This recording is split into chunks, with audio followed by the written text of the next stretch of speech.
নমস্কার, তোমাদের সবাইকে সানা স্মাইল এডুকেশন সেন্টারে স্বাগত জানিয়ে আজকের ক্লাসটি শুরু করছি।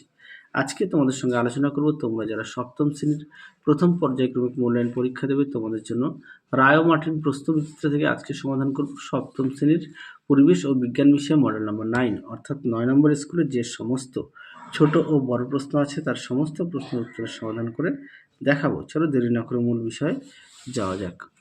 দেখো কি আছে, এক দাগের প্রশ্নের উত্তরটা হবে অপশান এ, দুই দাগের প্রশ্নের উত্তরটি হবে অপশান ডি প্রতিস্থাপন বিক্রিয়া। তিন দাগের দেখো প্রশ্নের উত্তরটা হবে নিউট্রন অপশান সি। চার দাগের প্রশ্নের উত্তরটা হবে অপশান সি। পাঁচ দাগের প্রশ্নের উত্তরটা হবে বাষ্পীভবন অপশান বি। ছয় দাগের প্রশ্নের উত্তরটা হবে অপশান ডি। সাত দাগের প্রশ্নের উত্তরটা হবে অপশান বি। আট দাগে দেখো তাপ হলো এক প্রকার শক্তি অপশান সি। নয় দাগে দেখো প্রশ্নের উত্তরটা হবে আয়োডিন অপশান সি। 10 দাগের প্রশ্ন কি আছে, জলে দ্রবণীয় একটি ভিটামিনের নাম লেখো, ভিটামিন সি অপশান এ। পরবর্তী দেখো 11 দাগ, লিগামেন্ট উপস্থিত প্রোটিন হলো কোলাজেন অপশান এ। 12 দাগ দেখো, অনেকগুলি গ্লুকোজ অণু জুড়ে তৈরি হয়, উত্তরটা লিখবে শ্বেতসার অপশান বি। পরবর্তী দেখো শূন্যস্থান পূরণ কি আছে, নখ ও চুলে কেরাটিন প্রোটিন থাকে। দিয়ে দেখো ক্ষতস্থানে রক্তকে জমাট বাঁধতে সাহায্যকারী খনিজ মৌলটি হলো ক্যালসিয়াম। পরটা দেখো 3 দাগের প্রশ্নের উত্তরটা হবে 1800 গুণ। 4 দাগের প্রশ্নটা দেখো 10। 5 দাগের প্রশ্নটা দেখো 80 ক্যালোরি পার গ্রাম। 6 দেখো উত্তরটা হবে ফারেনহাইট।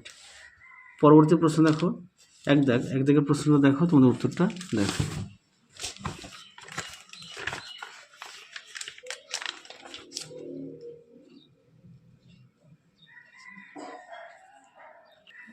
এই প্রশ্নের উত্তরটি তোমাদের আগের ভিডিওতে দেওয়া ছিল, একটু দেখে নিও।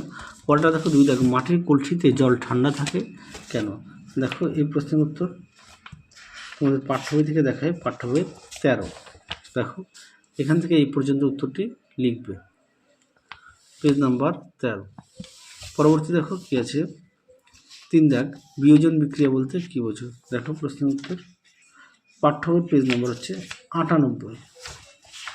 দেখে নাও বিয়োজন বিক্রিয়া, এখান থেকে এই অবধি লিখবে।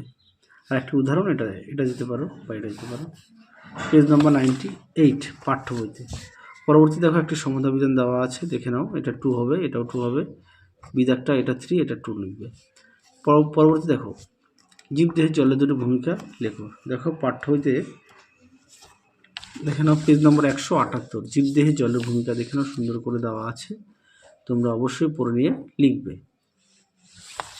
পরবর্তী দেখো কি বলেছে, সংশ্লেষিত খাদ্য কাকে বলে? আচ্ছা, তার আগে কোয়াশিয়রকর রোগের লক্ষণগুলি লেখো। এই প্রশ্নের উত্তরটা একটু দেখিয়ে দিই, হ্যাঁ, যেহেতু পাঠ্য বই আছে।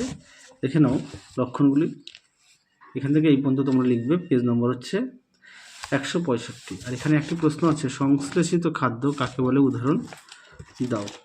দেখো প্রশ্ন উত্তর